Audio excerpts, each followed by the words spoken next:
ನಮಸ್ಕಾರ ವೀಕ್ಷಕರೇ, Karnataka power TV ನ್ಯೂಸ್ಗೆ ತಮ್ಮೆಲ್ಲರಿಗೂ ಸ್ವಾಗತ. ವಾರ್ತೆಗಳ ವಿವರ.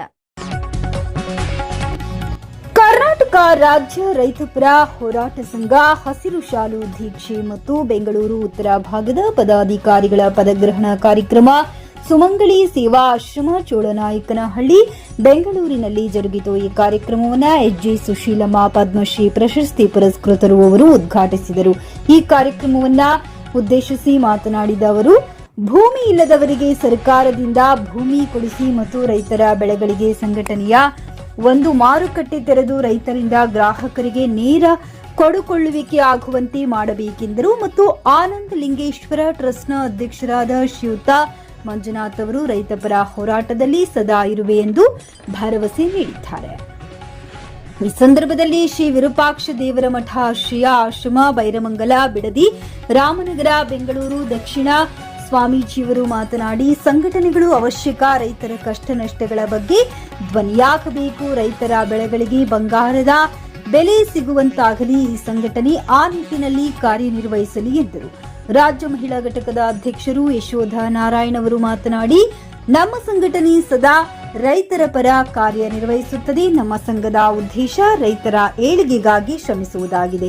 ಸಂಘದ ರಾಜ್ಯಾಧ್ಯಕ್ಷರು ಈ ಕಾರ್ಯಕ್ರಮದ ಘನ ಅಧ್ಯಕ್ಷತೆ ವಹಿಸಿಕೊಂಡಿದ್ದ ದೊಡ್ಡ ಭರಮಣ್ಣ ಸಿಂಗ್ರಿಯವರು ಮಾತನಾಡಿ, ಸಂಘದ ಸದಸ್ಯರಾಗುವುದು ಕೇವಲ ಪದನಾಮಕ್ಕೆ ಸೀಮಿತವಾಗಬಾರದು. ಒಗ್ಗಟ್ಟಾಗಿ ರೈತರ ಸಮಸ್ಯೆಗಳ ಬಗ್ಗೆ ಹೋರಾಡಬೇಕು. ಸರ್ಕಾರಗಳು ರೈತರ ಸಾಲ ಮನ್ನಾ ಮಾಡಲು ಹಿಂಜರಿಯುತ್ತಿದೆ. ರಾಜ್ಯ ಸರ್ಕಾರ ಬೆಳೆ ವಿಮಾ ಯೋಜನೆಯಲ್ಲಿ ಆಗುತ್ತಿರುವ ಮೋಸವನ್ನ ತಡೆಯಬೇಕು.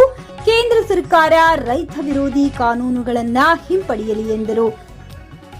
ಈ ಸಂದರ್ಭದಲ್ಲಿ ರಾಜ್ಯ ಪ್ರಧಾನ ಕಾರ್ಯದರ್ಶಿ ಹನುಮೇಶ್ ಎಚ್.ಎಸ್. ಶಾಖಾಪುರ, ಮೈಸೂರು ಜಿಲ್ಲಾ ಮಹಿಳಾ ಅಧ್ಯಕ್ಷರು ವಿ. ಮೀರಾ, ಸಂಜಯ್ ಕುಮಾರ್, ಮೈಸೂರು ಜಿಲ್ಲಾ ಮಹಿಳಾ ಸದಸ್ಯರು ವನಿತಾ ಮತ್ತು ಬೆಂಗಳೂರು ಉತ್ತರ ಭಾಗದ ನೂತನ ಪದಾಧಿಕಾರಿಗಳಾದ ಶ್ರೀಮತಿ ವಿದ್ಯಾ ಕೆ, ಬೆಂಗಳೂರು ಮಹಿಳಾ ಉತ್ತರ ಭಾಗದ ಜಿಲ್ಲಾಧ್ಯಕ್ಷರಾಗಿ ಮತ್ತು ವಿ. ಕೃಷ್ಣಾಜಿರಾವ್ ಪುರುಷ ಜಿಲ್ಲಾಧ್ಯಕ್ಷರಾಗಿ ಮತ್ತು ಅನನ್ಯ ಎಸ್ ಜಿಲ್ಲಾ ಪ್ರಧಾನ ಕಾರ್ಯದರ್ಶಿಯಾಗಿ ಹಾಗೂ ಇನ್ನೂ ಹಲವಾರು ಕಾರ್ಯಕರ್ತರಿಗೆ ರೈತ ಸಂಘದ ನೇಮಕಾತಿ ಪತ್ರ ನೀಡಲಾಯಿತು. ಇದಕ್ಕೆ ಹಲವಾರು ರೈತ ಮುಖಂಡರು ಸಾಕ್ಷಿಯಾಗಿದ್ದರು.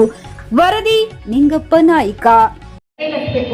ಯಾಕಂತಂದ್ರೆ ಇದು ಒಂದು ಉದಾಹರಣೆ ಏನು ಅಂತಂದ್ರೆ, ನಾವು ಮಿಡ್ಲ್ ಏಜಲ್ಲಿ ಇದ್ದಾಗ ಮಾರ್ಕೆಟಲ್ಲೆಲ್ಲ ನೋಡ್ತಾ ಇದ್ದೆ, ಒಬ್ಬ ಬಡ ಮುದುಕ ಅವರು ಬೆಳೆದಿದ್ದನ್ನ ಮೂಟೆಗೆ ತಗೊಂಡು ಬಂದು ಒಂದು ಮಾರ್ಕೆಟಲ್ಲಿ ಮಾರ್ತಾ ಇದ್ರು.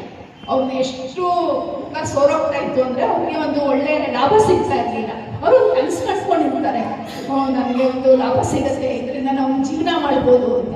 ಸೊ ಅಲ್ಲಿ ಕಮಿಷನ್ ಏಜೆಂಟ್ ಕಮಿಷನ್ ಅವ್ರಿಗೆ ಹಡ್ಗಲ್ಲ, ಅವ್ರಿಗೆ ಸಿಗೋದೇ ಎಷ್ಟು, ಅವ್ರ ಬೆಲೆ ಖಂಡಿತ ಅವ್ರಿಗೆ ಸಿಗಲ್ಲ.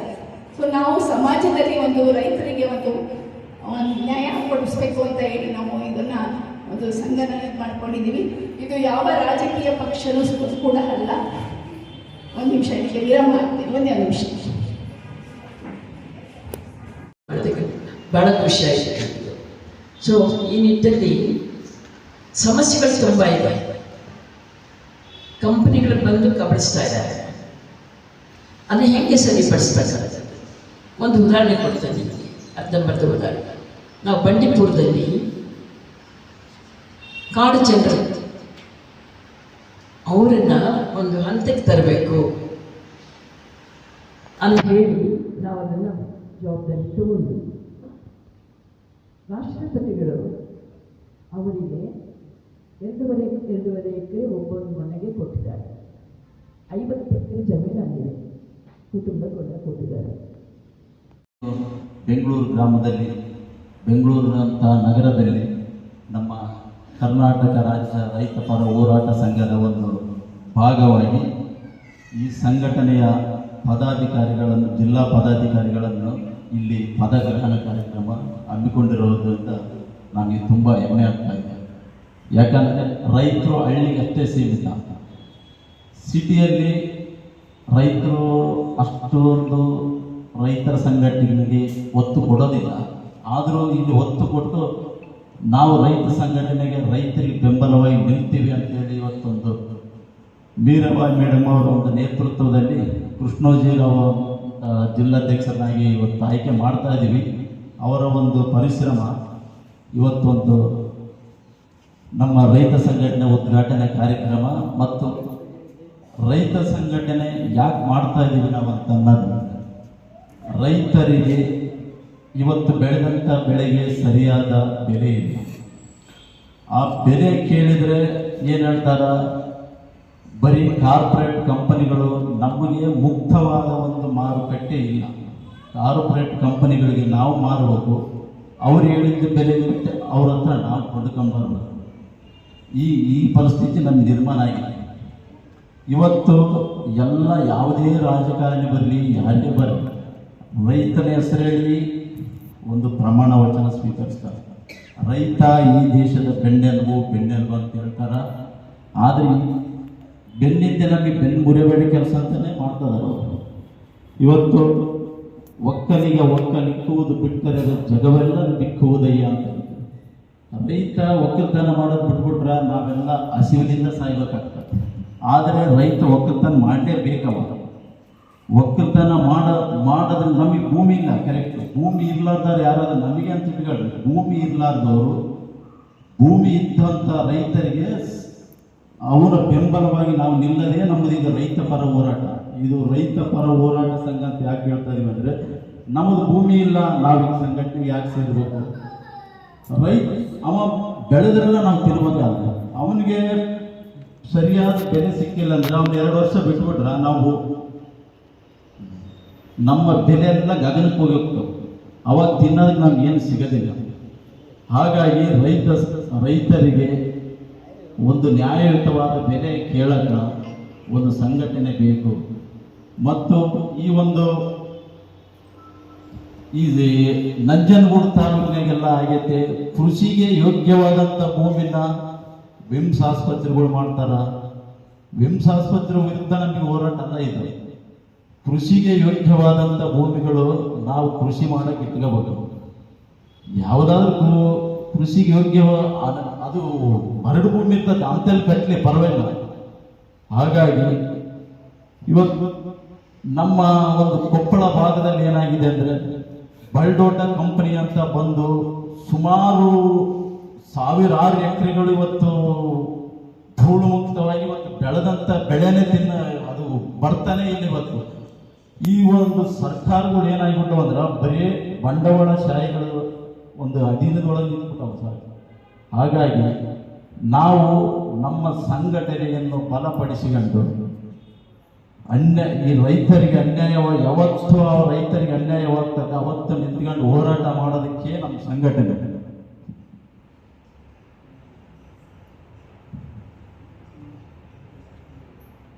ಇನ್ನು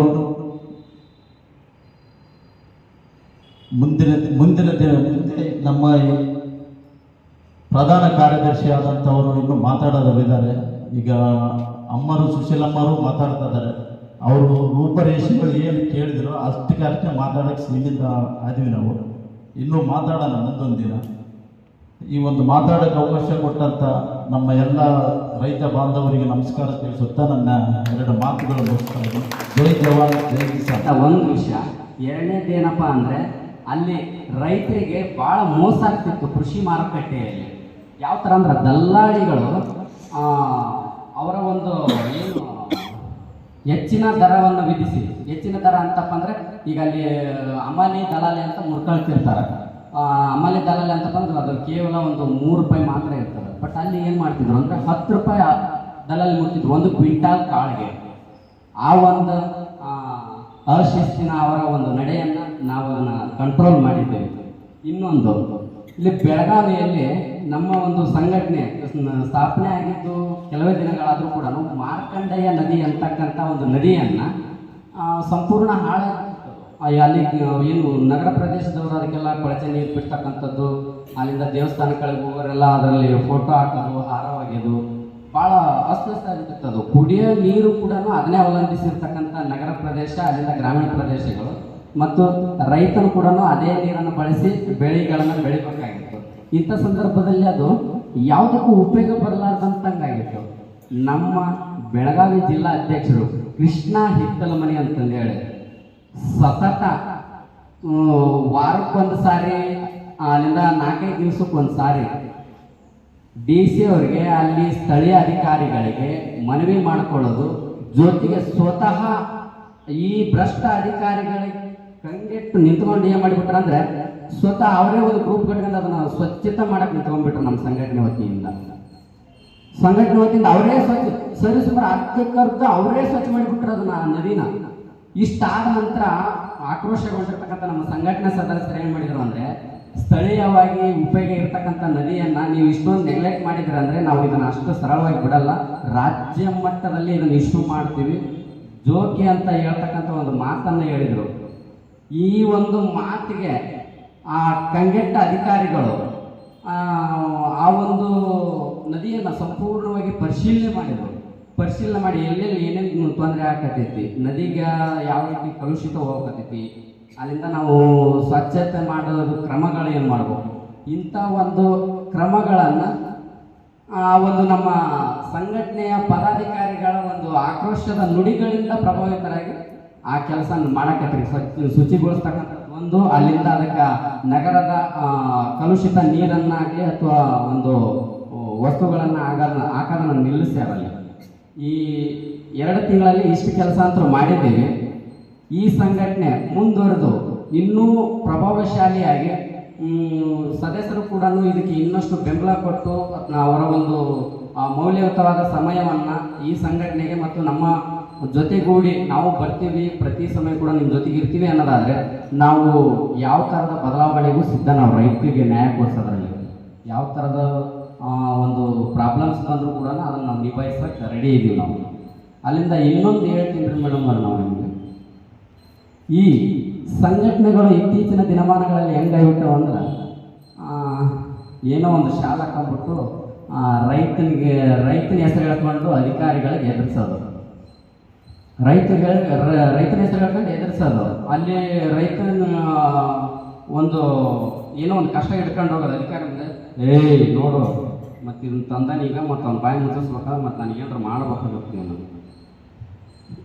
ಈ ಥರಕ್ಕೆಲ್ಲ ಬೇರೆ ಸಂಘಟನೆ ವಿಚಾರಗಳನ್ನು ನಮ್ಮ ಗಮನಕ್ಕೆ, ನೋಡಪ್ಪ ಹಂಗೆ ಮಾಡಕತ್ತಾನ ಮತ್ತು ನೀವು ಅದ ದಾರಿ ಹಿಡಿದಿರಿ, ನೋಡ್ರಿ ರೈತನ ಅನ್ನ ತಿಂತೀರಿ, ಅವನಿಗೆ ಮೋಸ ಮಾಡಬೇಕು. ನಾನು ಸಂಘಟನೆ ಮಾಡಕ್ಕೆ ನಿಂತಾಗ ನಾನು ಡಿಸೈಡ್ ಮಾಡಿದ್ದೇನೆಂದರೆ, ನನ್ನ ಕಡೆಯಿಂದ ಎಷ್ಟು ಸಾಧ್ಯ ಆಗುತ್ತಾ ಅಷ್ಟು ಸಮಯವನ್ನು, ಅಮೂಲ್ಯವಾದ ಸಮಯವನ್ನು ನ್ಯಾಯಕ್ಕೋಸ್ಕರ ನಾನು ಮೀಸಲಿಡ್ತೀನಿ ಅಂತಕ್ಕಂಥದ್ದು ಅವತ್ತೇ ಹೇಳಿದ್ದು. ನಾನು ಸರಿಸುಮಾರು ಸಂಘಟನೆ ಮಾಡಕ್ಕಂತೆ 2 ವರ್ಷ ಆಗಿದೆ. ಇದಕ್ಕಿಂತ ಮುಂಚೆ ಬೇರೆ ಸಂಘಟನೆಯಲ್ಲಿ ರೈತ ಸಂಘಟನೆಯಲ್ಲೇ ಇದ್ದೆ. ಆ ಸಂಘಟನೆ ಕೂಡ ಬೇರೆ ಹಾದಿ ತುಳಿದಕ್ಕೆ ನಾನು ಅದನ್ನು ಧಿಕ್ಕರಿಸಿ ಬಂದೆ.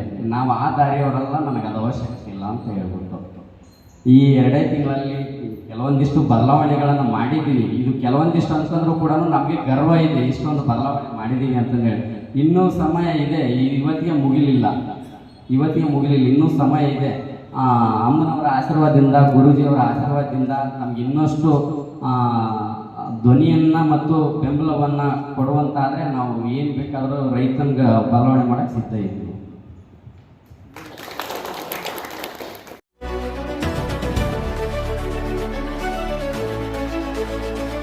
ನೈಜ ಸುದ್ದಿಗಾಗಿ ನಿರಂತರವಾಗಿ ನೋಡ್ತಾ ಇರಿ ಕರ್ನಾಟಕ ಪವರ್ ಟಿವಿ ನ್ಯೂಸ್.